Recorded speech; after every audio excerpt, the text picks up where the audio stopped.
ये शिव जी के डमरू का टूटा हुआ मनका है, इसे ले जा। आप लोग देखना चाहेंगे शिव जी के डमरू का वो टूटा हुआ मनका?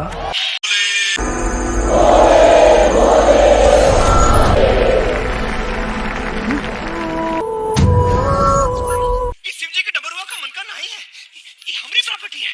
हम अपनी प्रॉपर्टी ले जाते हैं। ज्ञानवापी मस्जिद में शिवलिंग का दावा करके हिंदू पक्ष खुद सवालों के घेरे में आ गया है। और सबसे पहला सवाल ये कि अगर वहाँ पर शिवलिंग था तो मुसलमानों ने वज़ू खाना बनाते वक्त उस शिवलिंग को तोड़ा क्यों नहीं, उसको क्यों छोड़ दिया? और अगर वहाँ पर सर्वे के दौरान शिवलिंग निकला है तो उसकी प्रॉपर तस्वीर क्यों नहीं ली गई? उसको अखबार में, न्यूज़ में, टीवी पर क्यों नहीं दिखाया गया? क्योंकि न्यूज़ वाले कोई कह रहा है 4 फीट का है, कोई कह रहा है 12 फीट का है। खुद हिंदू लोग भी कंफ्यूज हैं कि कहीं ये पीके फिल्म की तरह, टूटे हुए मनके की तरह तो नहीं है।